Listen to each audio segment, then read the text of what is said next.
Hi, my name is Nigeria Chambers of Big O Belt Media. It is a pleasure to talk to you two today as we are preparing for The Wheel of Time Season 2, September 1st. Being a director here, and I want to start off about how just granular this season starts off. Um, Let me make sure I pronounce your name right. Senna.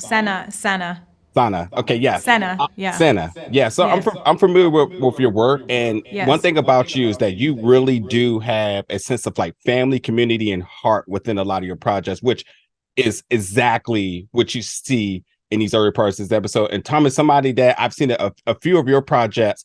There's grit, but there's also heart as well too. I would love to kind of know, as the directors, what type of communications do you two have to kind of create this continuity across the board here? Wow. Um, I feel like, for season two, it's important that the whole season feels like, we have different directors, but it's about really taking the language and continuing it so it doesn't feel that different, but each filmmaker brings their own nuances. What you can see, which Thomas has done brilliantly, is he's really been able to bring to light the struggles that the characters start with, specifically with Moraine and Lan, and that really establishes and is what I call the jump off for season two, and it has to be executed correctly. And I feel like, we have the right director for that. I'm sure you can speak a little bit about, your process here. It's a really good question. I think it's the one of the most central questions in directing. I think is to do with family and bonds with the people around the characters. And I think all of the relationships have changed in series two. Everyone, the family that is created in series one, that group that we get to know really well, and the dynamic within the group is blown apart, and everyone is on these separate kind of missions, if you like. Perrin is away with Loyal, with the Shinorans. Egwene and Nynaeve have gone to the White Tower. Rand is in hiding from everyone, and Matt is in a cell. So you have these.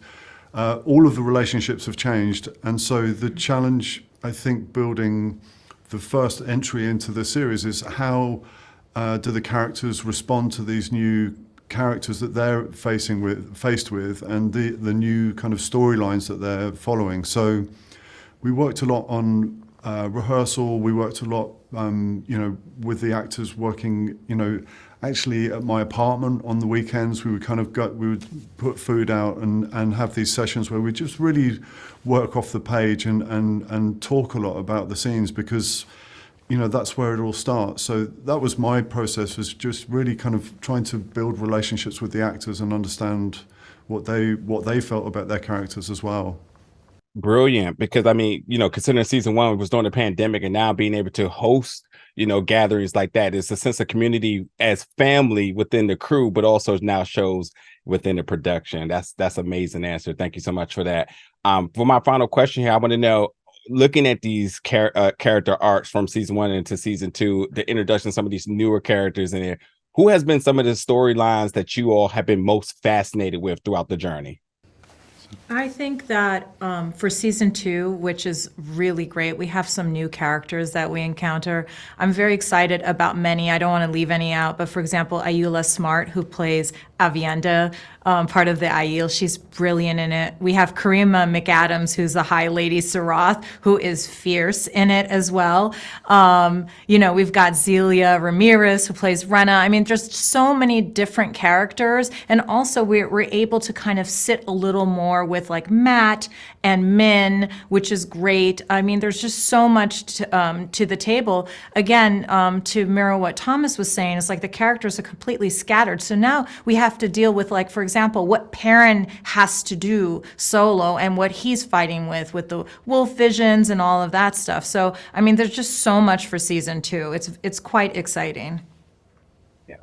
I just to add to that, I would say one of the aspects of the show that I enjoyed the most and loved being part of was bringing in, been working on casting and bringing in the new cast. So Mira Sayal, who comes in as Varen, Natasha O'Keefe, who comes in as Celine, Gary Beadle, who comes in as Elias, Rima Yes. Tawayata, who comes in as Sheriam. These are all characters that come in the first 2 episodes. So they're big, new series regular characters who stay with us. And above and beyond that, Kira Coveney, who comes in as Elaine Tricand. So she's a big series regular character who comes in and meets with Egwene, and they form a friendship. These are huge pieces of casting, and we are so international. Our casting is so genuinely diverse, genuinely international. You can't not be excited by, these actors coming in and bringing, their culture and experience to the show. Absolutely, the chills from that answer there. But truly, I cannot wait after seeing the first 4 episodes to see the entire season. And folks, you can check out The Wheel of Time. It returns on Prime Video September 1st. For the directors here, thank you so much for their time. Thank you. Daisy.